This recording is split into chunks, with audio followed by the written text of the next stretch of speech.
She looked at someone who chose her and said, "You deserve better." That's not humility. That's a wound making a decision.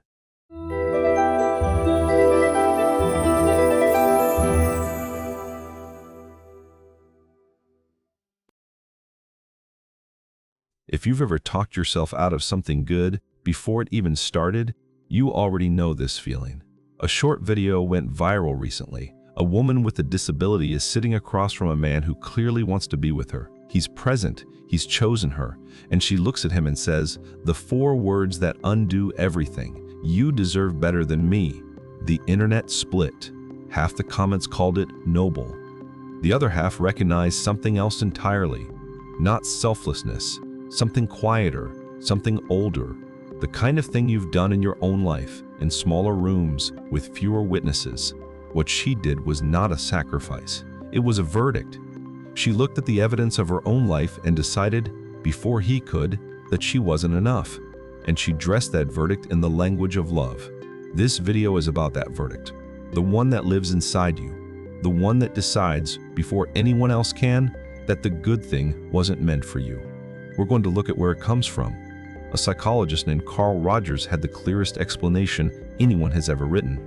We'll see why it disguises itself as your best quality. We'll find the 3 forms it takes in your daily life, and we'll land on one question that interrupts the pattern before it finishes. By the end of this, you'll have one question that changes how you respond the next time something good tries to reach you. Most people think self-sabotage looks dramatic. It doesn't. It looks like wisdom. It sounds like humility. And it feels, from the inside, like the responsible thing to do. That is what makes it so dangerous. The verdict. You wrote before anyone else could. You've done a version of this. Maybe not with those exact words, but you felt the pull, the quiet automatic certainty that the good thing wasn't meant for you. The job you didn't apply for because someone more qualified would get it anyway. The relationship you pulled back from, not because anything went wrong, but because you couldn't believe it would last. The compliment you deflected so quickly you didn't even hear it land. This is not low self-esteem. Low self-esteem is loud. It announces itself. What we're talking about is quieter. It's the voice that sounds like realism, like maturity, like knowing your place. You don't say, "I'm not good enough." You say, "I'm being practical." You say, "I don't want to waste their time." You say they'll figure it out eventually, so why not save everyone the trouble? The sabotage doesn't feel like sabotage. It feels like protection, and that's what makes it invisible. Because you're not the person who gives up. You're the person who never let yourself start. Soren Kierkegaard, the philosopher who spent his life studying what it means to be honest with yourself, wrote one line that lands here like a hammer. The most common form of despair is not being who you are. That's the despair we're talking about, not the loud kind. The kind that looks like composure, the kind that makes decisions for other people and calls it kindness. But here's what no one tells you about where that composure came from and why it started long before you had a word for it. The conditions you learned before you could speak. This is where Carl Rogers becomes essential. Rogers was one of the most influential psychologists of the 20th century. He spent decades studying what makes a person able to accept themselves and what makes them unable to. His answer was disarmingly simple. He called it conditions of worth. Here is what it means. When a child receives love freely, without performance, without conditions, they learn something foundational. They learn that who they are is enough. But when love arrives only when they are good, quiet, useful, impressive, or easy, they learn something else entirely. They learn that love is a transaction, that who they are, unedited, is not the thing that earns connection. What earns connection is what they perform. And so they perform, for years, for decades. Long after the original audience has left the room, the adult version of this is quieter, but the architecture is the same. You carry an invisible ledger. The ledger says, I must be X to deserve love. I must be successful, attractive, capable, unbroken, easy to be around. And the moment you fall short of X, the ledger closes, not with anger, with certainty. Now look at the woman in the video through this lens. She is not making a rational assessment of compatibility. She is running an old program. The program says, I am a burden. Burdens get left. I will leave first. The program was written when she was small. It was a brilliant adaptation. It kept her safe when being too much meant being abandoned. The problem is not the program. The problem is that the program never got an update. It is still running the rules of a house she no longer lives in. And it sounds so reasonable, so selfless, so loving, that she can't hear it as the wound it actually is. Rogers wrote one of the most important lines in psychology. The curious paradox is that when I accept myself just as I am, then I can change. That is the exit from the program. Not fixing yourself first, accepting the version that exists now. But if the program is universal, why does it hit you specifically so hard? Why it feels like your best quality. Because the program doesn't announce itself. It doesn't say, I'm about to sabotage this. It says something much more convincing. It says, I'm being realistic. That's what makes this pattern different from ordinary fear. Fear says, don't do the thing. This says, do the noble thing. Walk away, spare them, be the bigger person. The language of sacrifice covers the wound so completely that you mistake the wound for wisdom. You don't hear I'm not enough. You hear I don't want to be a burden. You don't hear I'm afraid of being rejected. You hear they'll be happier without me. The translation happens so fast, so early in the thought, that by the time this sentence reaches your mouth, it sounds generous. Underneath the translation is a belief so old, you might not recognize it as a belief. It sounds like this.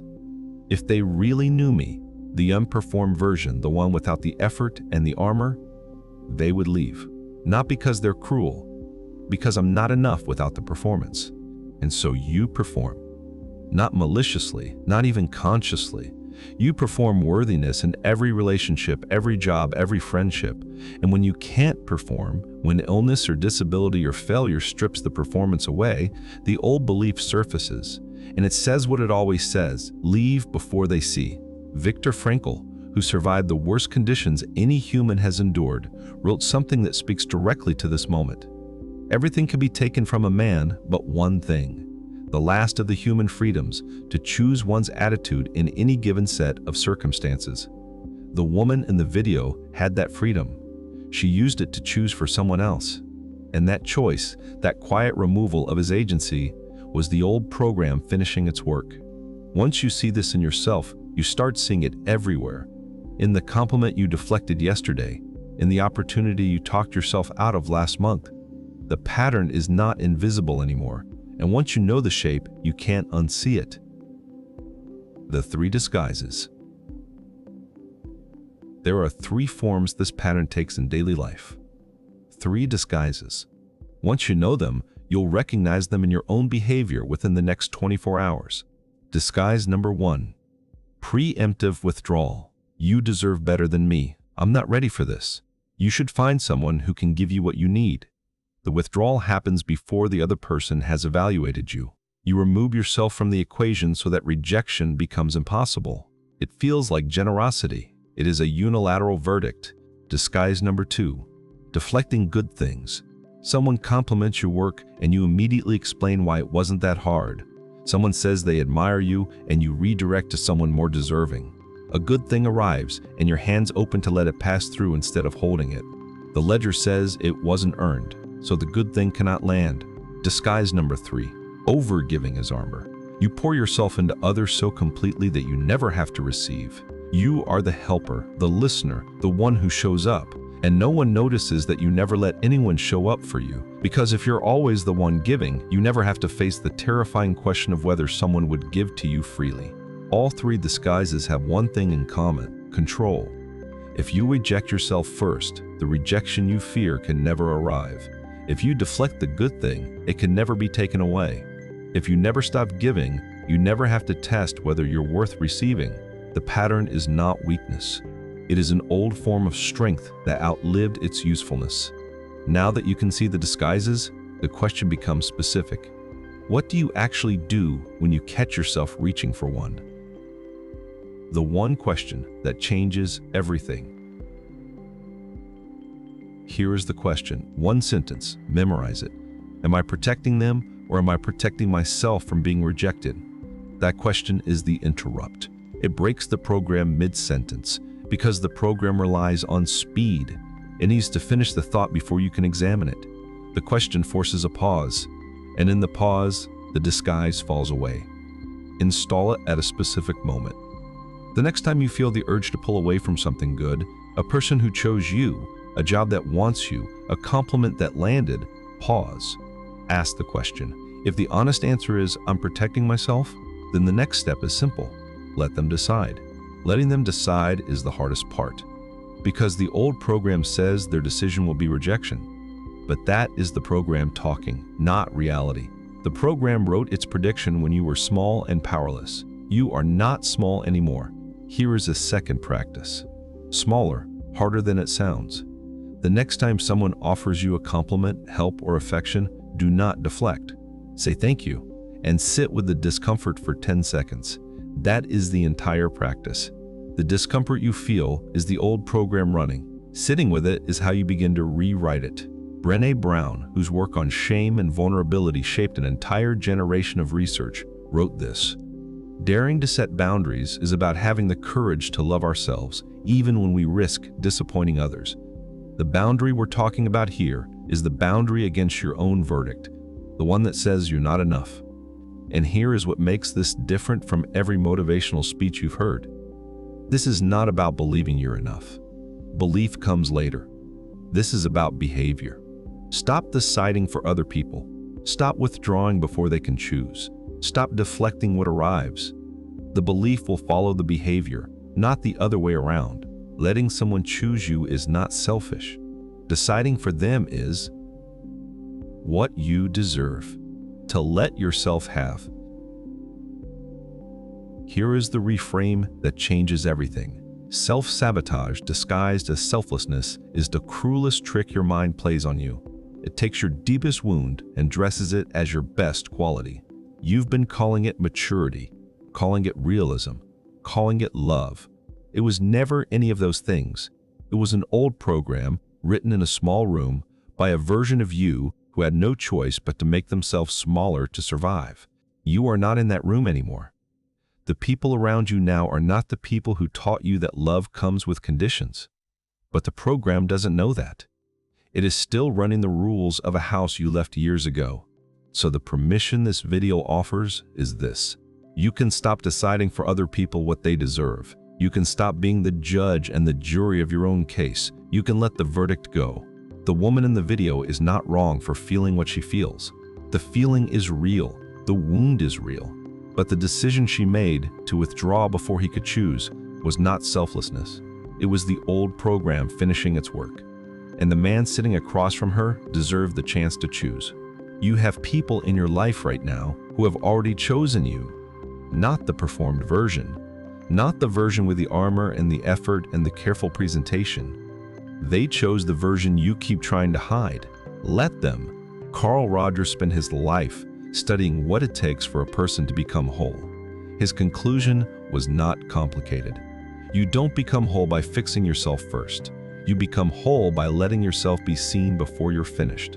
The next time you feel the pull to walk away from something good, to say they deserve better, to decide the outcome before it begins, pause. Ask the question, am I protecting them or am I protecting myself? If the answer is yourself, stay. Let them see you. Let them choose. Because the bravest thing you will ever do is let someone love the version of you that you haven't finished fixing. If this landed, stay. Because next, we're going somewhere deeper, into the psychology of why the people closest to you are the ones most capable of hurting you and what that says about the nature of trust.